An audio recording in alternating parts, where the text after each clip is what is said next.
Hello and welcome back to the Be Still podcast. I'm your host, Rebecca Saller, and today I'm joined by a very special guest, Gabi Zerillo. Welcome. Thank you.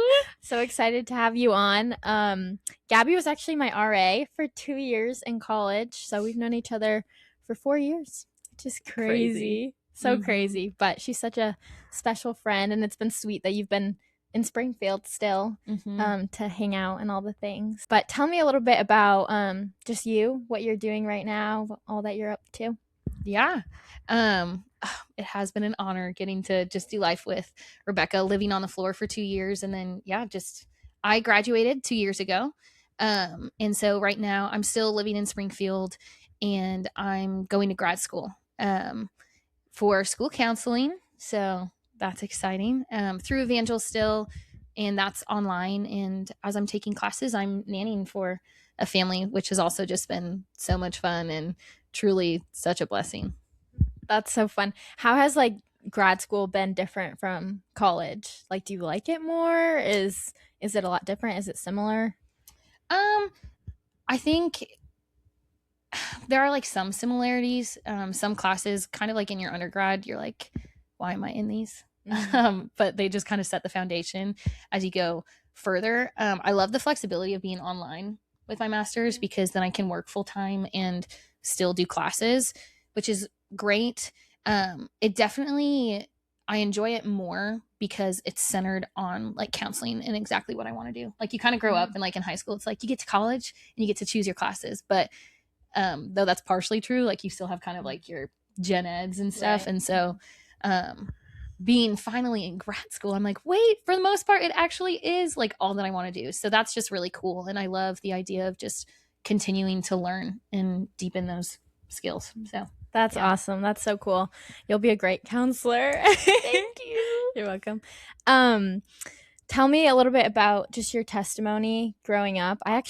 We were just talking. I haven't even heard your testimony. I feel like when you're friends, sometimes you don't even really talk about that. You kind of just jump in and you're like, tell me about your life. And especially since, in college when you're friends, you don't always know all your life growing up. You just know you from college on. Right. Obviously there's bits and pieces, but it's we didn't experience that part of life together. But tell me a little bit just of your story and how you met the Lord.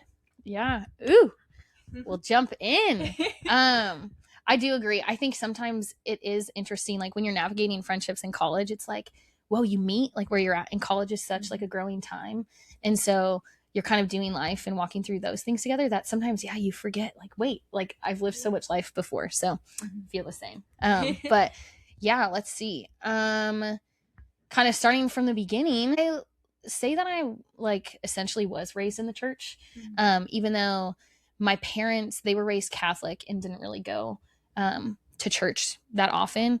When I was in elementary school, a friend of my dad's invited him to church. And so that's how the foot kind of got brought in the door. My parents didn't necessarily love it because it was a big jump from Catholic mass. Yeah. But at the time, before my youngest sister was born, my sister right below me and I just loved the kids services. And so that made my parents want to keep going. And so I'm very thankful for that. And so I can't even really remember life earlier. So that's why I'm kind of I'm used to church. And just as a kid, I remember I loved hearing stories about the Bible and Jesus. And I'm oh my gosh, there's a talking donkey.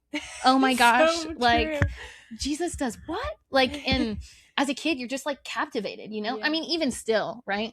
You're oh my goodness, the Lord is just so cool. And I remember, I think it was fourth grade. And so we had been going to the church that we were attending for a few years. And I just remember being at the altar praying. And I was I want Jesus to be my best friend. And I want to just do life with him. I got baptized when I was younger and then just kind of grew up. I would say probably middle school, starting going into youth group, just kind of the part of growing up, your attention kind of fixes on the people around you. And you're wait, I need to fit in. I need to make friends. Right.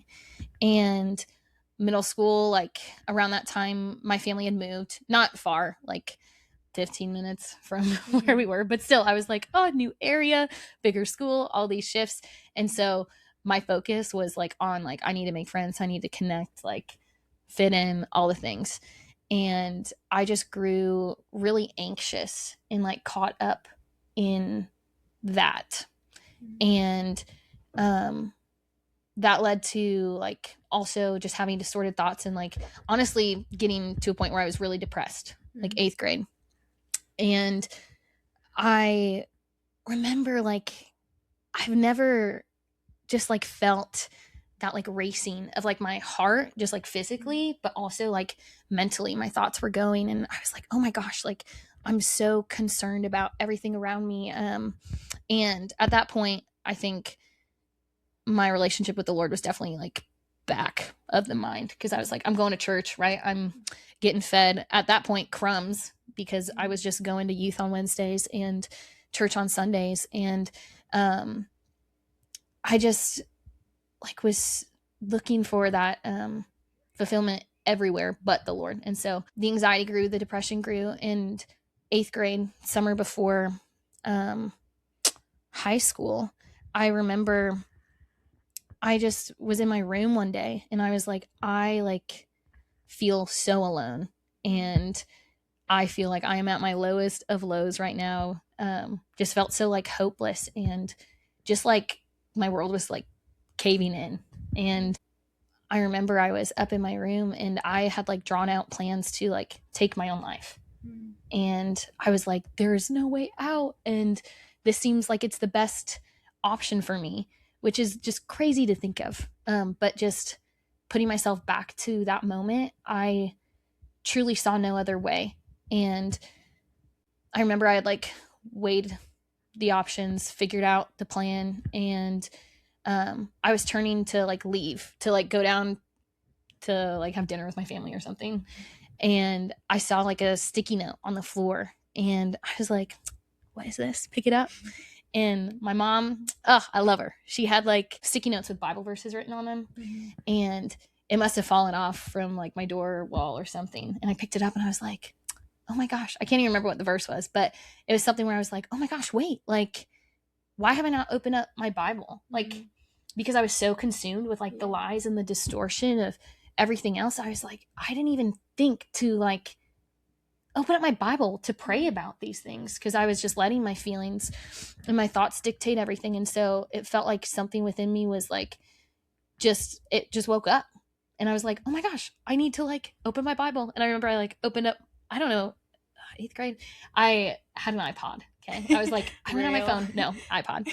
And I was like, Pinterest, Google, like Bible verses for like hope and whatnot. And all of a sudden, like everything just like shifted in that moment. And it's not even like I was like praying, which again is just crazy. But that wasn't even a thought of mine at the time. And I remember then for like writing in a notebook, and I was like, these are the thoughts that I'm having, the lies that I've been believing, and finding scripture that like went in hand with that, where I was like, no, this is truth when I have those thoughts.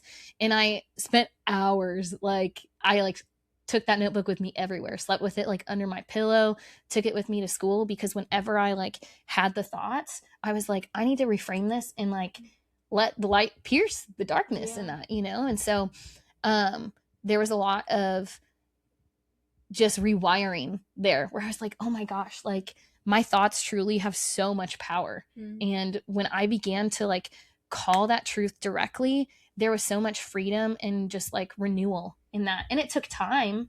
But the Lord was with me like in each of those moments. And so then let's see, entering high school, I still was a little bit anxious, but not nearly to the extent where I was like isolated and just really hopeless prior. But I still was concerned with like relationships and the people around me and whatnot. And just kind of, again, looking for fulfillment in others instead of turning to the Lord.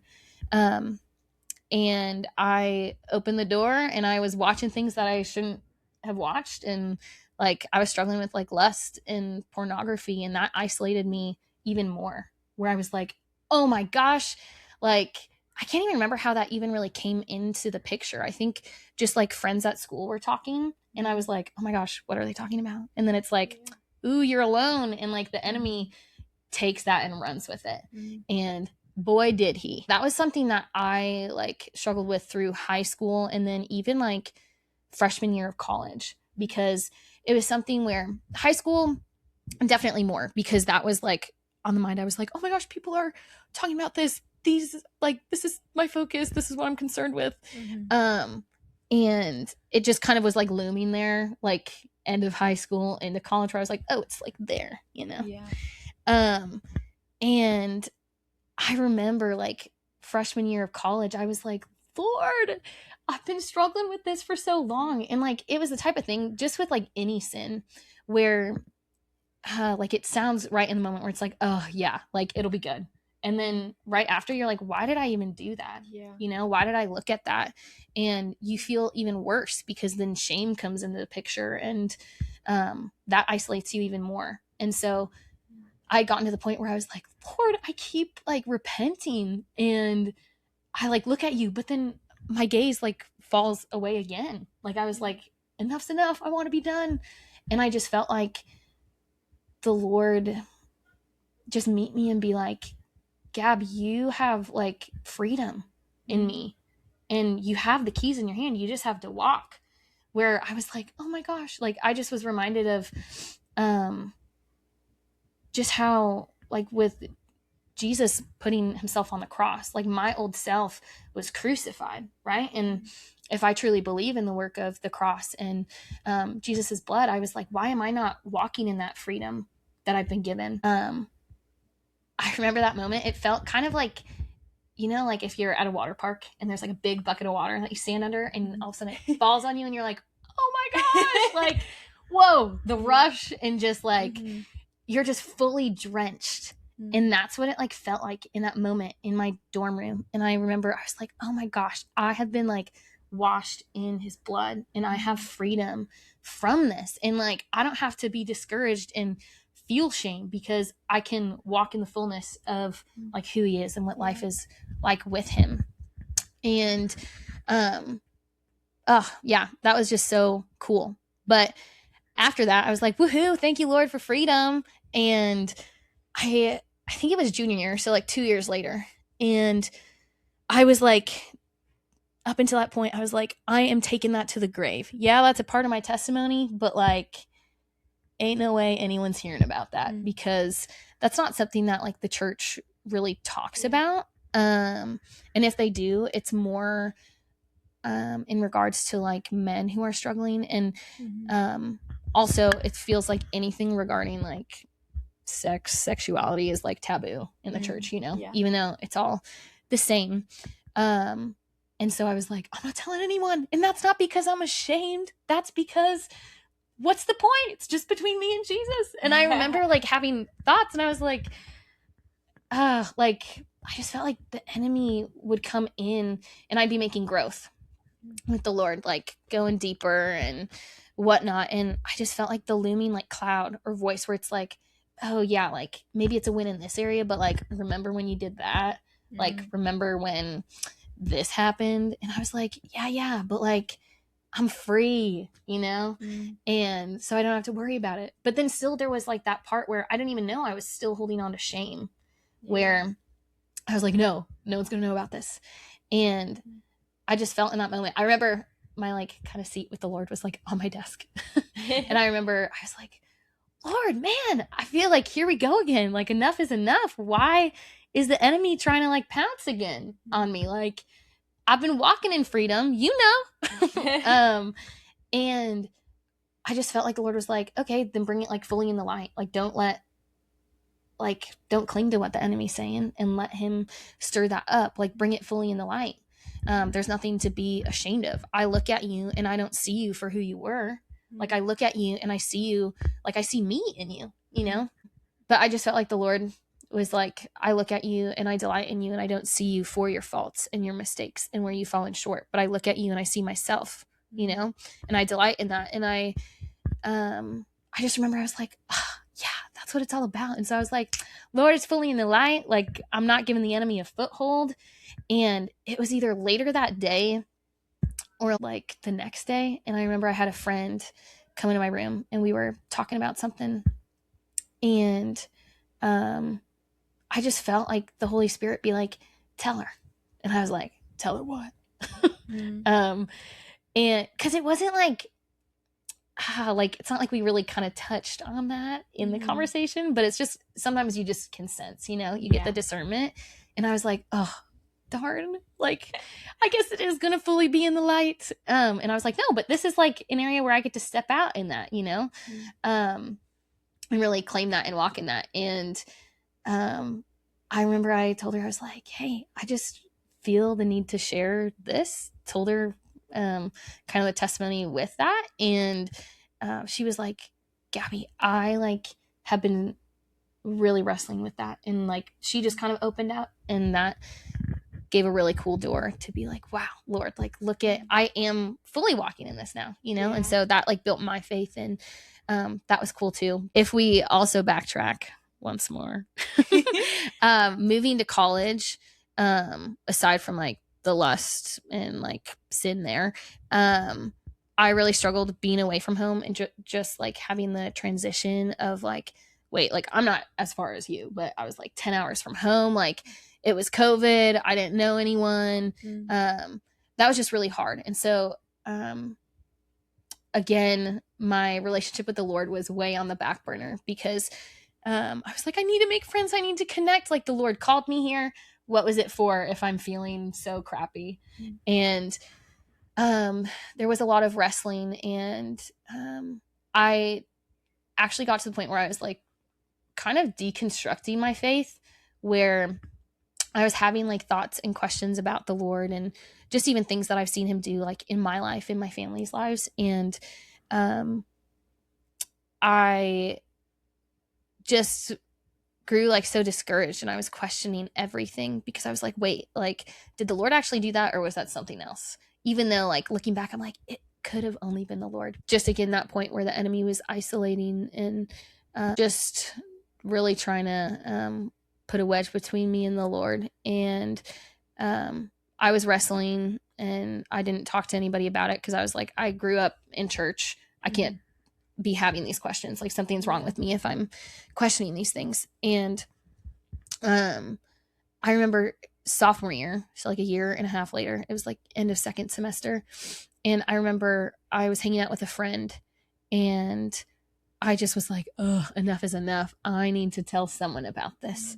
And I had talked to her, and she just was like, Gabby, like, it's okay to have questions. It's okay for you to like be thinking these things and wondering, but you have to go to the Lord when you have those questions. When you don't, just as you've been walking out, like the enemy's gonna stir things up and like just make it so much heavier and more isolating. And I was like, oh my gosh, like she just spoke so much truth and wisdom into me in that moment, and that like again woke me up. And I was like, oh my goodness, wow, like Lord, you've been here with me through all of this questioning and through all of this wondering, and just also kind of relearning like what I believe and strengthening that. And that was just kind of like a catalyst of what then the rest of college looked like, and what my relationship with the Lord looked like. Because I think without that conversation, like if I just would have sat in that, I don't know where I would be. So I'm just grateful for the Lord's hand in that and the rest of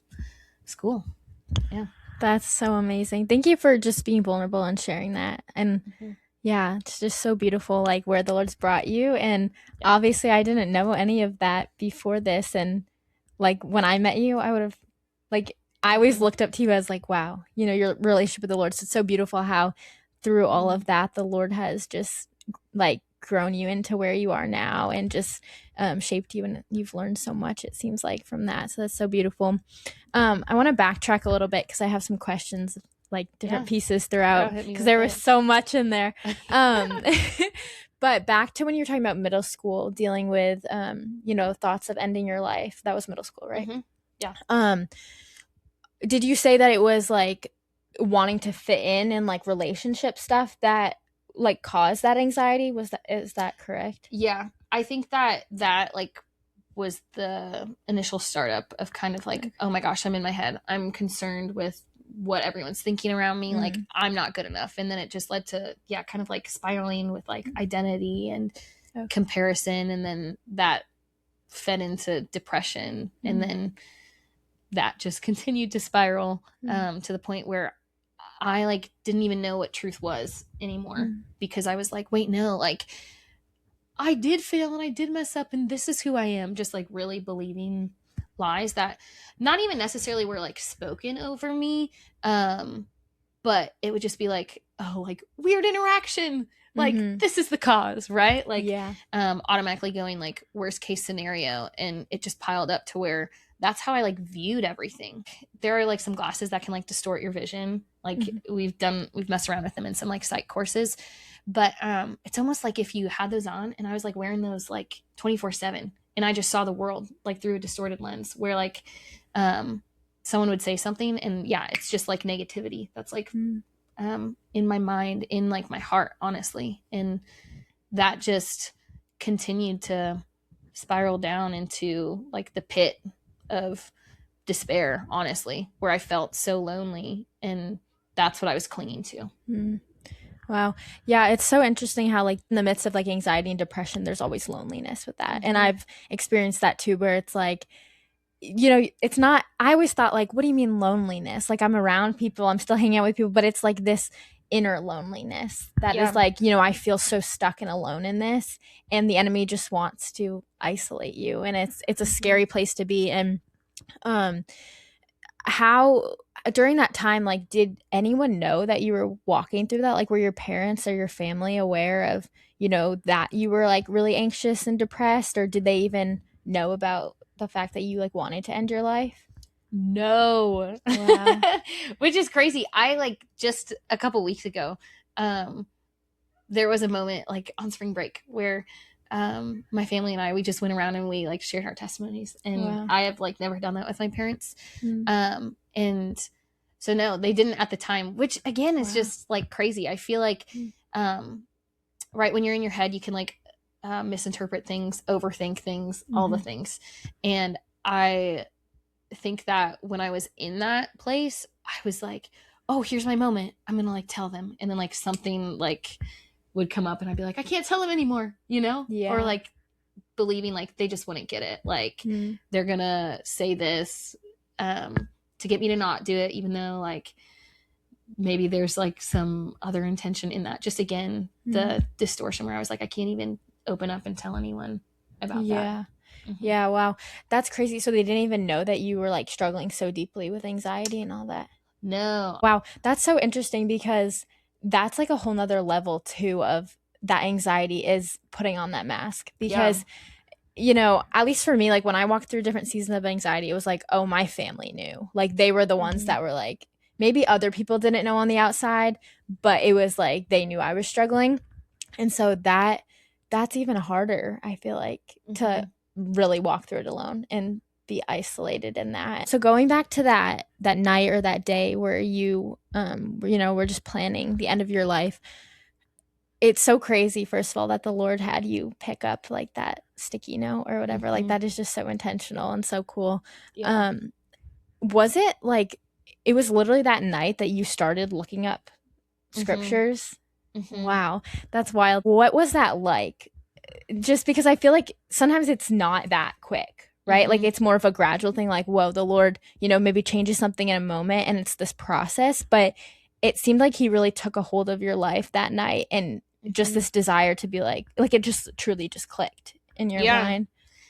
I don't like, it's almost like, I don't know, like I knew the Lord was, you know, but and had like grown up hearing stories and what it kind of looks like to do life with him. But again, I like that was back in my mind because I was like, oh, I believe in the Lord, right? He's in my heart, but I wasn't really pursuing a relationship with him. And so I think in that moment, it was just like the light. Well, I feel like leading up to that moment, the lights were off and the Lord just like flicked them back on, because I don't even remember the verse that it was, but I remember picking it up and I was just like hit, like, and taken back, where I was like, oh my gosh, like I felt something like just wake up, you know, like my heart fluttered, and I'm like, wait, oh my gosh, like it just felt like my mind was like pierced with the truth. And so then I was like, whoa. And I was like, where's my Bible? I'm like flipping through all my books and trying to find it.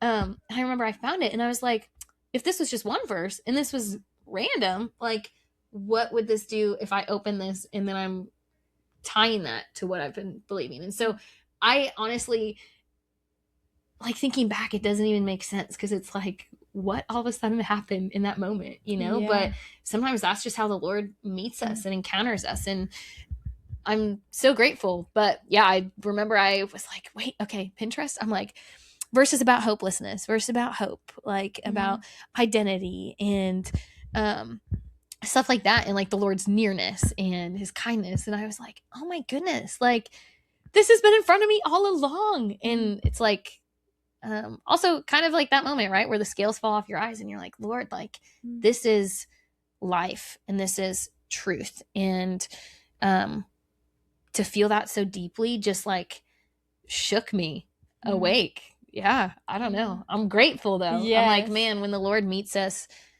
in those ways, like it's just so cool.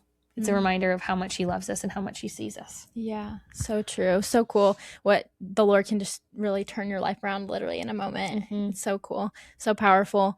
Back to, you know, as you entered high school and you started dealing with some of those like lustful thoughts and things.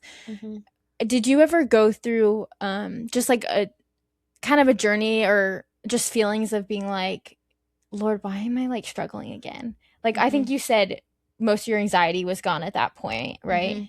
Yeah. But I don't know. I feel like sometimes as Christians, it can be like, oh, I defeated something with the Lord, you know, like, no, I'm at this better place. Lord, I'm growing my relationship with you. And then, you know, another challenge comes up, or, you know, the enemy finds a weak spot.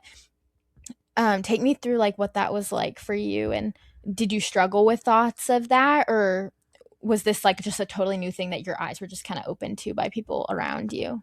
Yeah. Well, I think initially it started like that, where I was like, oh my gosh, because you can kind of live a sheltered life depending how your parents raise you, you know, which is a blessing, right, for the Lord's protection. But I went to a huge public school, and so it was kind of inevitable. And those are awkward conversations to have with your parents, you know? And yeah, not something that you typically bring up. So then I think it was like, wait, why am I all of a sudden like opening this door? And I'm like starting to engage with this. And then all of a sudden I'm like, wait, like I have questions, I have thoughts, but I felt like I couldn't really go to anyone. And so then I was like, okay, Lord, it's you and me. But kind of in like a loose way, because again, I wasn't really prioritizing my relationship with the Lord.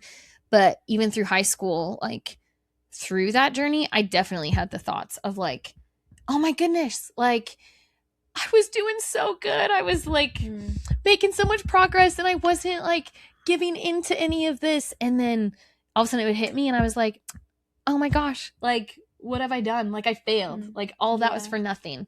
And kind of towards my like the end of like kind of struggling with like lust and stuff, I just really felt like the Lord was like, Gab, like you don't have to earn anything. Like again, like aside from you have freedom, walk in it. I think I was having those thoughts where I was like, how did I fail again? And how did I give into this? And leaning into like into discouragement, because I felt like I had to like have it all together and be perfect, and like striving to be the best and like earn the Lord's forgiveness and his love. And I felt like towards the end of that like period, I just was like, wait, like how do I see the Lord? And if I'm seeing it where I'm like, oh my gosh, he's like furious with me because I just gave into this and I just like fell back on this, like that's not who I know him to be, right? He's a loving father, and he's kind, and he's with me in that. And he's not looking at me and it's like, how could you do that? He's looking at me with love again, because he delights in me. And so I think that it was learning, which it was definitely a journey, because it was like years of like, oh my gosh, I'm discouraged, and I'm like falling into that. But eventually coming to the point where I was like, wait a minute, like I'm believing these things. What's the root, right? Yeah. Kind of, you think anxiety, other things, just like your thought life. And I was like, wait, I'm having these thoughts. What's the root of that? And the root was that I wasn't seeing like the Lord rightly, because I don't have to earn anything. And just giving myself grace to be like, no, it's okay. Like, not in the sense of like, you mess up, like, feel free to keep going. Yeah. You know, Right, like, at it. right. But just being like, wait, no, like, the Lord is not like hanging this over my head right now. Been like, ooh, strike one, you know? Right. It's like, no, clean slate. You're new. Walking it. I'm with you along the way. And so there was kind of that reframing and relearning in that aspect too. Yeah, that's so cool. I do wish that the church would talk more about this subject. I think it's like globally the church is getting better. Like I think it's becoming less of a taboo subject, but I think there would be so much more people living in freedom if it was an open conversation. Yeah. Because like you said, yeah, maybe it's uncomfortable to talk to your parents about it, or even a friend, because you're like, oh, if they're not struggling with that, maybe they're going to judge me, or different things like that. And it's so, it can be, I think that's why it's so isolating for people, is because it's something that's like, no, we don't talk about that in the church, you know?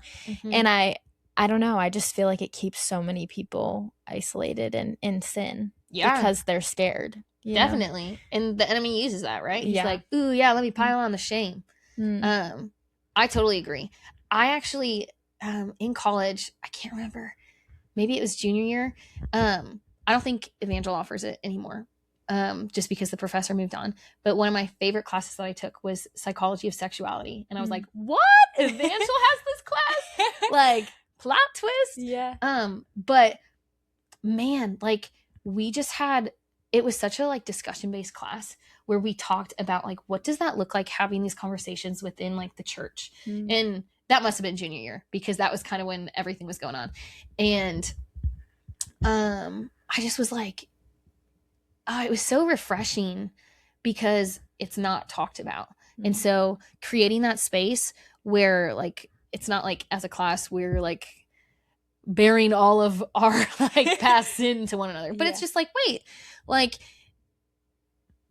because it's not talked about, like there can be that shame, and there can be just that like isolation and heaviness. But when we were reframing it and we were like, no, this is like a normal thing to talk about, and it honestly should be talked about more, because it's like everywhere, right? Like we act like it's this, I mean, it is a hidden sin. But it's like everywhere in the world, right? Like in media, everywhere. You like can't not encounter it. And so it's like, wait, when you're like not talking about it, but you know that it's going on, like, what are you doing? And so that just kind of stirred up. I still have like conversations with like people from that class, and I remember that like encouraged me to even have conversations with those around me. We're like, just like not normalizing sin, you know? Does that make sense? Like, or making, not like normalizing it, but when we don't talk about it, it's almost kind of like it's okay, or it's like, ooh, Lord, be with that like person, be with them in that struggle, you know? But it's like, wait, if we know that it's going on, like, and we truly like have a heart for those around us, like, why are we not talking about it? Right. And just kind of reminding ourselves that like, that's not taboo. Like that sin is just like, it's equal ground with lying, you know, cheating on a test, like so stuff like that. But we blow it out of proportion, and it's like, whoa, we are not the Lord. We are not the judge. And so just making it more normal to have those conversations. I also loved how when you said like you brought to the light what you were struggling with, like a friend or whoever it was, that they confessed to that they were dealing with that. Like that's just so cool of how the Lord even uses that, right? Because you were probably so scared, but you knew you needed to just tell someone, and how that gave whoever that was an opportunity to also share when maybe they weren't going to share. Like it's just so cool how the Lord uses even our sin, even like those moments of bringing it to the light, and you're experiencing freedom, and someone else's too. That's so powerful. It is so cool. So cool. I want to transition a little bit. from your testimony into kind of now and what the Lord's teaching you. But how has, graduating college and, getting to this place of freedom and walking in a deep relationship with the Lord, like how has that looked and what has the Lord taught you since college? Ooh, good one. We're always learning. Yeah, right? So true. Golly, let's see. After graduating, like kind of setting the scene, I guess, like last few months of school, as I'm sure you're experiencing, you're like, oh my goodness, like things are wrapping up. I gotta start coming up with a plan, right? Because real life is about to happen. Yeah. So you're thinking of all the things that you have to account for. And I remember I'm like very much a type A person. And so I'm like, love me a plan. And the plan was I graduate, I go to grad school right away because Lord knew I could not do a gap year. Funny though, right? Wait for that. But I remember I was like, okay, I don't really feel like I'm going in any other direction, like the door open for school. And so was walking in that, and I had started the program right after I graduated in May. So it was seated out of Evangel, started in June, and I like enjoyed my classes, but I just honestly, after like even just the summer semester, I felt burnt out, and I was like, ooh, is this what I have to look forward to for the next 3 years? I was like, please let it not be so. And I remember right before like the fall semester started, I was kind of praying and I was like, ooh, Lord, I'm kind of feeling like some uneasiness, but is this just because it's something new? Like lots of change. What's up with that? Help me discern. And I didn't really feel like that unsteadiness was resolved necessarily. So I was just like, okay, I'm going to kind of stay with where I'm going because I didn't feel pulled in a different direction. And it was like October, I think. And it was like one thing after another. It just snowballed. I like got into a car accident, my fault. But thank you, Lord, for your hand over that. And then I was going through like random health stuff like that came out of nowhere. And I like was going to the doctor and they could not figure out what was wrong. And I was like, oh my gosh, what is going on? And I was like, Lord, like it's hard. It's midterms and all of this is going on. And I just remember like praying in my room. And I remember I had like the random thought, but not random. And it was like, hey, like if I asked you to lay down school, would you? And I was like, silly God. Yes. Yes, I will. And then I felt like the Lord was like, do it. And I was like, no. And I wrestled with that for like another week. And so like I'm still kind of going through like the health stuff. And I remember I was like, oh my gosh, what am I going to do if I'm like not in school? What am I pursuing? Because I needed more school to like counsel. What am I going to do? And also like, what will people think of me? Like, did I hear the Lord correctly? Like, because I had this plan and I started walking through this door and it was just like a swarm of emotions and thoughts. But even after talking with like friends and like mentors, I just was like, Lord, if you like want me to lay it down, I'll lay it down. And that was a struggle. But I was like, okay, end of the semester, I'm done. And I felt like the Lord was like, I asked you to lay it down now. And I was like, a dropout?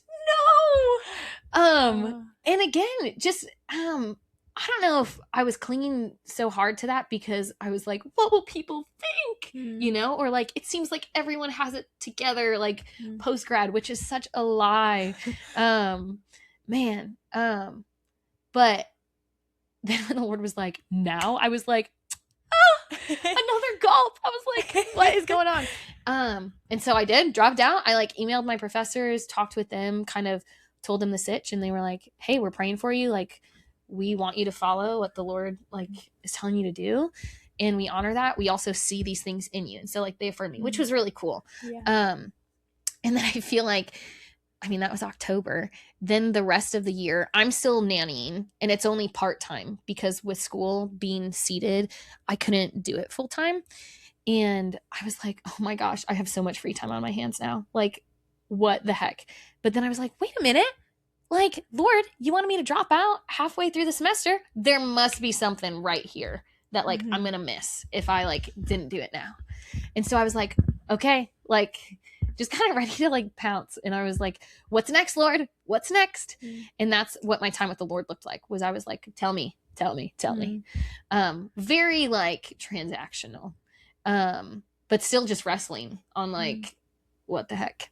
Yeah. And then after a few months of like that, like I just feel like in that wrestling, like the rest of that year, like to close out like that fall and even like early on into the following year, the Lord was just like breaking off things that I didn't even know needed to be broken off. Like I was finding a lot of my worth and my identity in what I was doing. And I felt like the Lord was just like, I care about who you are.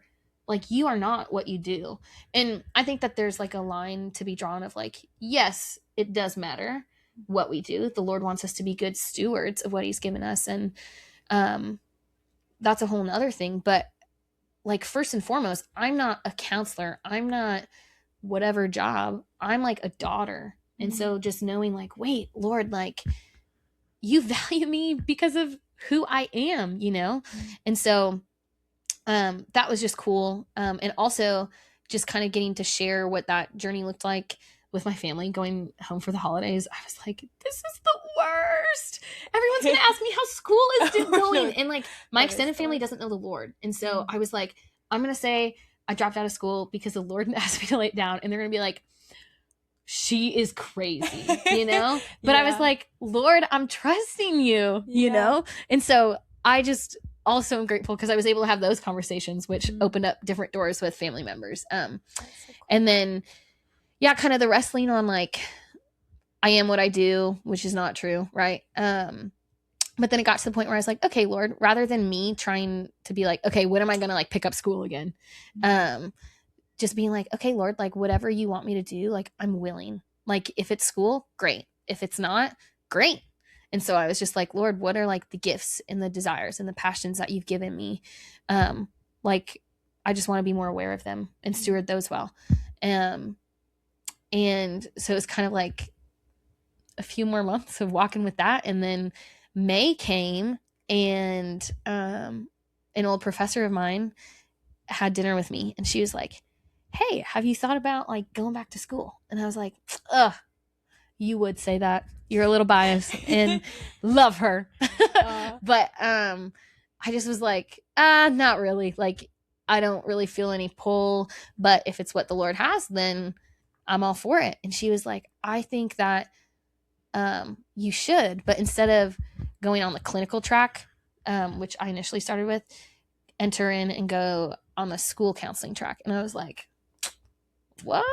Like, why? And I remember like she was talking to me in that moment. I remember we were like on my porch and the Lord just in that moment, I like was zoning out. Like I didn't even hear what she was saying. Like I started to, and then I was like, ooh, like in one ear out the other, because the Lord was reminding me of like dreams and just like passions that he's given me that align so much more with like the school route than clinical. And granted, like ending with the school, you can also have like your license and whatnot. But I just like was blown away because in the months of wrestling, I was like, oh my gosh, wait, was that like not a dream from the Lord? In regards to like mental health and like children and like stuff like that. And I was reminded of those moments, and even a moment where like a friend had like a vision of like me in a school. And I remember when he had told me in undergrad, he was like, does that mean anything to you? And I was like, no, but that's so cool. Wow. And I was like, I'll just like keep that, put it on a shelf for later, you know? And I like totally forgot about it until that moment where I was like, I mean, who knows, right? If like fully the extent of what that is, but I'm like, oh my gosh, like how sweet and kind of the Lord to remind me of that. And then I was like, oh, we'll see. Like, we'll see if this is what the Lord has. And so I was like, sure, I'll reach out to like the like program director and we'll see if I can like re-enter, because classes started like a couple weeks later. And I was like, oh, I don't know. And the door opened. It was really just a leap. And again, my type A self was like, ooh, like can't have a plan. You're just trusting. Because they only had a spot open like for one class in the summer with the cohort. So they only had one open spot with like the intro like school course. And the director was like, in the fall, we're full. And so she was like, you really just kind of have to trust the Lord, because if you love the class in the summer, someone drops out, like spot's yours in the fall. But as of right now, you're only signed up for the summer, and then you'll just have to re-enter next year. And I got an email then, like, I'm taking the course in the summer halfway through, and it was like, hey, Gabi, a spot opened up, and it's yours. And I was like, what, Lord? Like, no way. And then, joined, and I've just been able to continue the program. So coming up on 1 year. Amazing. 2 years left. But just really kind of in that period, and still just learning to trust like the Lord and his timing over everything, where, oh man, like the passage in Ecclesiastes where it's like, there is a time for everything, and it lists all the things. I'm like, that is so true. Like, even when we have a plan, the Lord can come in and he's like, oh, I got something better, you know, because even the months of wrestling, I'm like, man, I would not be like who I am today without going through that. And so the Lord using that also is just so cool. And so learning what that looks like to just continue to walk one step at a time and continue that journey with the Lord. That's so cool. Yeah, it's so amazing how he really does like just guide our steps. And even in the midst of it, it's like, okay, Lord, what are you doing? Like, why? Like, it doesn't make sense in the moment. Why am I dropping out of school? You know, what's the reason for that? And just how much he shows us in the midst of that. And even if we don't know the outcome or don't know why he made us like drop out or made us do something, it's like he cares more about like what we're learning in the journey of it, which is so cool. But I just want to end with a question I ask everyone, because it's the Be Still podcast. But what does it look like for you personally to be still before the Lord? Ooh, good question. I think that it's been kind of like a journey of learning what that looks like. Where sometimes that can look different for me in different seasons, like college, post-grad. But currently, I think I'm just learning what it looks like to invite the Lord into every moment, where like, yes, he can meet me when I'm like alone in my room. I've got my worship music going, or I'm reading my Bible, or I'm sitting in silence, but also not like putting the Lord in a box and inviting him into like the moments when I'm like cleaning my apartment or I'm like going and I'm picking up the kids that I'm babysitting, like just really growing in my awareness of like his presence, where it's like, no, he like does meet me in those moments and those are valuable and they're special, and like you learn to make space for those, but also like he's with me always. And so what does that look like when I'm actually like aware of his presence? Like that stillness is there. Does that make sense? Kind of like not just in the box, but everywhere. That's so cool.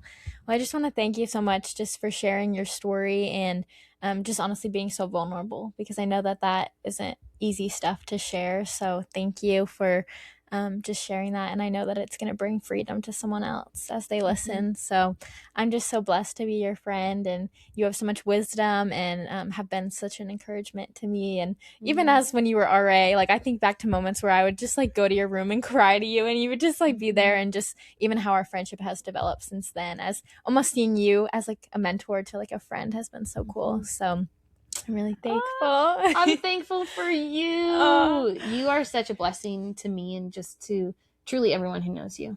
And so I'm grateful for our friendship and just the Lord's hand over like orchestrating all of it. Truly, like it is only him. And I'm just so honored to be here. So thank you. Thank you. Well, thank you everyone for watching, and we'll see you next week.